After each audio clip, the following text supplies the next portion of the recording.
ጎንደር በርህን አጥብቅ።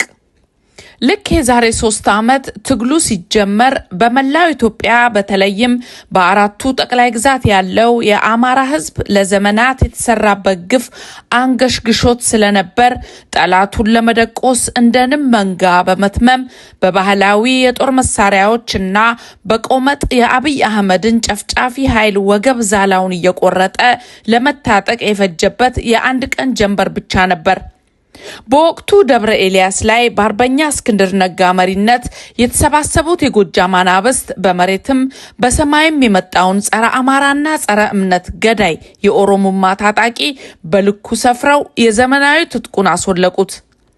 በዚህ የተበሳጨው ባለደም ግብሩ አብይ አህመድ ታላቁን የደብረ ኤልያስን ገዳምና በውስጡ የነበሩ ወደ 650 መናንያንን በመጨፍጨፍ ዳግማዊ ግራዚያኒ መሆኑን አስመሰከረ። መጀመሪያ በህወሓትና በኦሮሞማ መታረድ መሰደድና መፈናቀል እየተሰቃየ ሀገር አልባ የነበረው የአማራ ህዝብ ከመቅጽበት በያለበት እየተነጋገረ የጀነራል አሳምነው ጽጌን አንድ ሁኑ የቃል ኪዳን አደራ በማንገብ እምቢኝ ብሎ የትጥቅ ትግሉን አፋፋመ። በዚህ የቁጭትና የአልሞት ባይ ተጋዳይነት ትንቅንቅ መሃል የስልጣኑ አደጋ ላይ መውደቅ የዘረፈው ሀብትና የሚበላው የዕለት ጮማው የሚያማልለው በአስተሳሰብ ከመእንስሳ በደመ አማራ ነኝ የሚለው የሟቹ ብአዴን መንጋ 2 ትላልቅ እቅዶችን ለመፈጸም ከአለቃው አብይ አህመድ ትዕዛዝ ተቀበለ። አንደኛ፣ የአማራ ፋኖ እንቅስቃሴ በጣም አስፈሪና በቀላሉ የአማራ አጥር የሚባለውን አካባቢ ሊቆጣጠር የሚችል ኃይል በመሆኑ ስለታየ በተቻለ መጠን የብአዴን ክንፍ በየቦታው ፋኖ ነኝ ብሎ አብሮ እንዲሰለፍ ማድረግና በሀገር ቤትም በዲያስፖራም ተመሳሳይ ስራዎች እንዲከናወኑ ለዚህም በቂ ገንዘብ እንዲዘጋጅ። ሁለተኛ፣ የአብይ አህመድን ጸረ አማራነትና ጸረ ሰሜናዊነት እቅድ የበለጠ ለማስፋት ዶክተር ይደቃል ዝቅ አለ እሱ ይልቃል ከፍ አለ ነኝ ይላል በሚባል እንቅልፋም ጸረ አማራ ግለሰብ ጠያቂነት የፋኖ ትግል ከክልሉ አቅም በላይ ነው የሚል ደብዳቤ እንዲፈረም በማድረግ መላው አማራን የማጥፋት አጀንዳውን እውን እንዲሆን ማድረግ የሚሉት ናቸው። ዛሬ ከ3 ዓመታት የህልውና ትግል ቆይታ ላይ ሆነን እንደ አማራ በተለይም በመሬት ላይ የሚዋደቀው የአማራ ፋኖ ቆም ብሎ ራሱን መገምገምና የቀሩ የቤት ስራዎችን በጥንቃቄ ሰርቶ የመጨረሻውን የድል ዋንጫ ማንሳት ይገባዋል። ከ3 ዓመታት በፊት የብአዴን ተልእኮ ተሸክመው ፋኖንን ያሉ ግለሰቦች አካላቸውን ከእውነተኛ የአማራ ታጋዮች መሃል ሸሽገው ኢንተርኔት አልባ ዘመናዊ ስልክ የሚጠቀሙ የወርቅ ሰዓትና የሩሲያ ኮማንዶ ልብስ የሚቀያይሩ ምስኪኑ ታጋይ የፕላስቲክ ጫማውን በገመድ እያሰረ አውሬ አድኖ ሲመገብ እነሱ በፒካፕ መኪና እየተንሸራሸሩ ሲፈልጉ ሆቴል ካልሆነም በመረጡት የዘመዶቻቸው ቤት ተኝተው እያደሩ ታጋይነን የሚሉ ብአዴናውያንን ያለምንም ቅድመ ሁኔታ ከትግሉ ነቅሶ ማውጣት የአሸናፊነታችን ግማሽ መንገድ መሆኑን ደጋግሞ ማሰብ ግድ ይላል። ሰራዊቱን በጥቅማ ጥቅም በመደለል የራስን ፍላጎትና የከረመ ባህላዊ የቂም በቀል መጎዳዳት አማራን ለበላተኛ የመስጠት ያህል አደገኛ በመሆኑ መኖር አለበት። ቢያንስ ትግሉን በአሸናፊነት እስክንወጣ እንዲህ አይነት ኋላ ቀርና ለጠላት ጥይት የማቀበል አይነት የወንድማማች መገዳደል በፍጹም መጥፋት አለበት።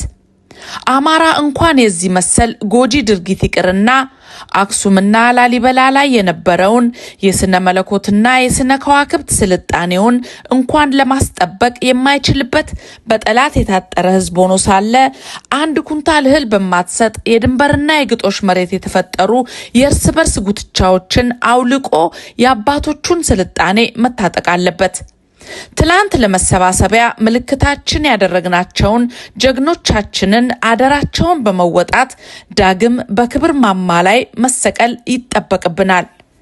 ይህ የህልውና ትግል አማራነትና የአማራ የሆነው ሁሉ እንዲኖር ጠላት የሆኑንን አገዛዞች ህወሓትና ኦሮሞማን ማሸነፍ ብቻና ብቻ የመጀመሪያውም የመጨረሻውም እጃችን ላይ ያለ እድላችን ነው።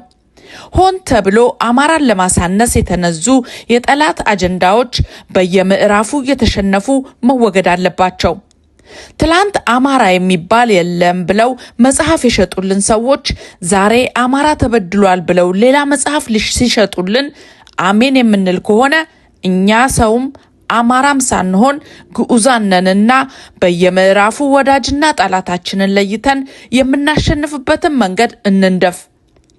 በመጣንበት መንገድ መቀጠል ያዋጣል ወይንስ የተሻለ መንገድ እንቀይስ ብሎ ትግሉን ከአማራ ሕዝብ ጥቅም አንጻር መመዘን ይገባል። በውጪ ያለው የትግሉ ደጋፊ መብትና ግዴታውን ለይቶ ማወቅ እንዲችል ወጥነት ያለው የተቋም አሰራር መፍጠር፣ ከትግሉ መሪዎች በተለይም የሁሉም እምነት የሚጣልባቸው አርበኞች ይህን ስራ በኃላፊነት መምራት እንዲችሉ ማመቻቸት ይገባል።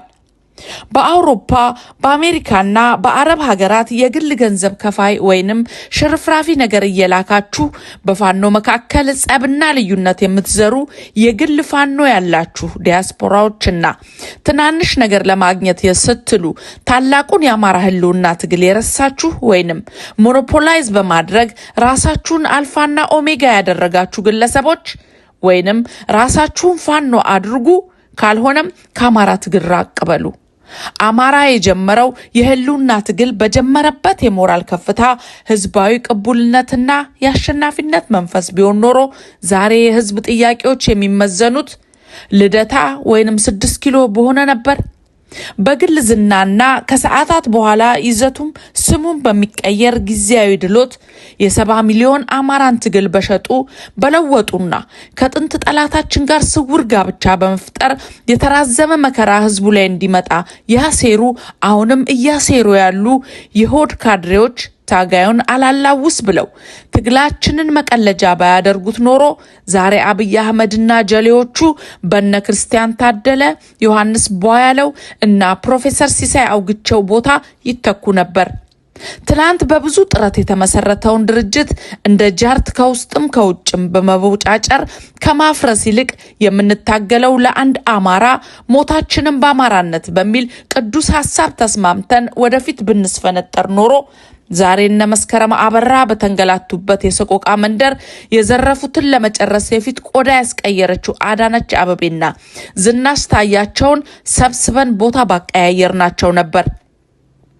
ትግላችን መመዘን ካለበት አብይን በጦር ሜዳ ከማሸነፍ በዘለለ በየቦታው በመሰቃየት ላይ ያሉ ወገኖቻችንን ሁሉ የሰላም አየር እንዲተነፍሱ ነፃ በማውጣት በጥቁር ልብስ እድሜ ዘመናቸውን እየኖሩ ያሉ የአማራ እናቶችን ሳቅ ማየትን መናፈቅ አለብን። ሆድ ለመብል መብልም ለሆድ ነው፣ ሁለቱንም እግዚአብሔር ያጠፋቸዋል እንዳለው ቅዱስ መጽሐፍ በሆዳቸው ተገዝተው በአማራ ትግል የተሳለቁትን ሁሉ በሞራልም በሕግም የበላይነት እንዲቀጡ ዛሬውኑ ማሸነፍ የግድ ይለናል። በዓለም የትጥቅ ትግል ታሪክ ውስጥ ከራሱ ህዝብ ጋር እዋጋለሁ ብሎ የተነሳን ፋሺስት ስርዓት በአንድ ቀን ውጊያ ስንቁንም ትጥቁንም የመዋጋት ስነልቦናውንም አውልቆ እንዲቅበዘበዝ ያደረገ የአማራ ፋኖ እንዴት ከሰፈር ወጥቼ ወደ አዲስ አበባ መትመም አቃተኝ ብሎ ያለ አንዳች ይሉኝታ ራሱን መፈተሽ አለበት። ያን ጊዜ መልሱን እዛው አጠገቡ ያገኘዋል። በዚህ የህልውና ትግል ወቅት ጠላታችን ከነጠቀን ብርቅዬ ተዋጊዎችና አዋጊዎች በላቀ ቁጥር በውስጥ በተሰገሰጉ ሆዳም ባንዳዎችና በጠላት አጀንዳ በተጠለፉ ሰርጎ ገቦች ያጣናቸው ይበልጣሉ። በውስጣችን ያሉ እነዚህን አስመሳይ ታጋዮች ነቅሰን ማውጣት ባለመቻላችን ደጋግመን ስህተት እየሰራን መጓዝ ለዚህ ትግል አይመጥንም። በሸዋ በጎጃም በቤተ አማራና በጎንደር በሴረኞች የተቀማናቸው ጀግኖቻችን ዛሬ ቢኖሩ ኖሮ እጅን በአፍ የሚያስጭን የአማራ ከፍታ ዳግም ይከሰት ነበር። ከዚህ ሂደት የተማሩት የሸዋ አርበኞች ቤታቸውን ዘግተው በውስጥ የማረም ስራቸውን እየከወኑ ሳለ ሌሎች ጠቅላይ ግዛቶችም ይህን አሰራር እንዲያሳዩን በምንናፍቅበት ወቅት ጎንደር ላይ ዳግም የወንድሞቻችንን ደም እንዲፈስ የጠላት እጅ ሲወራጭ እያየን ነው። የጎንደርን ትግል ያወሳሰበው የብአዴን፣ የህወሓት፣ የኦሮሞማና የዝናሽ ታያቸው የአማችዝም ሴል፣ የዳንኤል ክብረት፣ ያገኘው ተሻገርና የላቃ አያሌው ኮንትሮባንድና የሰሊጥ ቸርቻሪው እንዲሁም የአረብ ሀገራት የማዕድን ነጋዴዎችን ጭምር ያካተተ ጥልፍልፍ የፖለቲካ ቋጠሮ ያለበት ቀጠና ጭምር በመሆኑ ነው።